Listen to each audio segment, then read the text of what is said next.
Ancaman di bidang Ipolexos Buthankam.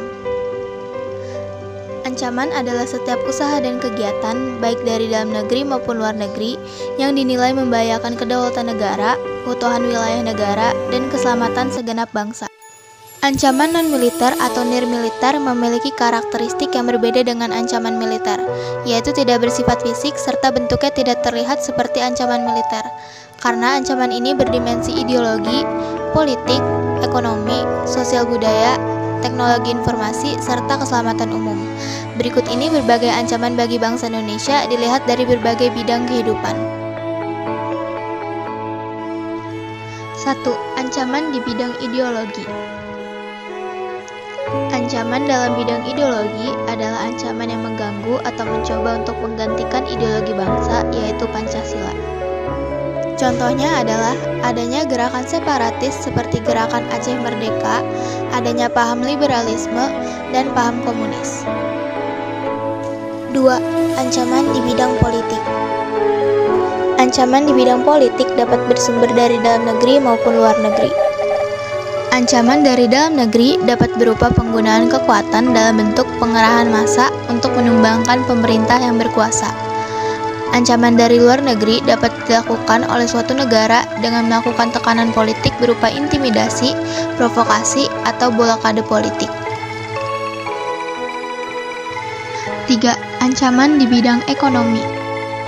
Ancaman di bidang ekonomi merupakan segala jenis usaha dan kegiatan, baik itu yang berasal dari luar maupun dalam negeri, yang dinilai mengancam dan membahayakan keamanan finansial serta pertumbuhan ekonomi nasional bangsa Indonesia.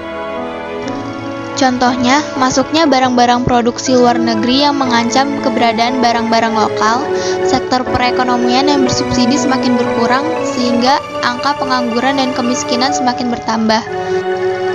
Prospek perekonomian jangka panjang yang buruk, dan kemudahan bangsa asing menanamkan modalnya di Indonesia membuat perekonomian Indonesia semakin dikuasai bangsa asing. 4. Ancaman di bidang sosial budaya. Contoh ancaman di bidang sosial budaya yang datang dari dalam adalah sebagai berikut: isu kemiskinan, kebodohan, keterbelakangan, dan ketidakadilan. Adapun ancaman dari luar timbul sebagai akibat dari pengaruh negatif globalisasi antara lain sebagai berikut. Munculnya gaya hidup konsumtif dan selalu mengonsumsi barang-barang dari luar negeri, munculnya sifat hedonisme yaitu kenikmatan pribadi dianggap sebagai nilai hidup tertinggi, adanya sikap individualisme, munculnya gejala westernisasi yaitu gaya hidup yang selalu berorientasi kepada budaya barat tanpa diseleksi terlebih dahulu, semakin memudarnya semangat gotong royong dan kepedulian sosial, semakin lunturnya nilai keagamaan dalam kehidupan bermasyarakat. Ancaman di bidang pertahanan dan keamanan. Proses mewujudkan pertahanan dan keamanan suatu negara bukan hal yang mudah untuk direalisasikan, terutama dengan adanya globalisasi yang membuat metode kejahatan semakin berkembang. Konflik SAR yang terus berkembang di suatu wilayah memiliki tujuan mengganggu kedamaian kehidupan bangsa.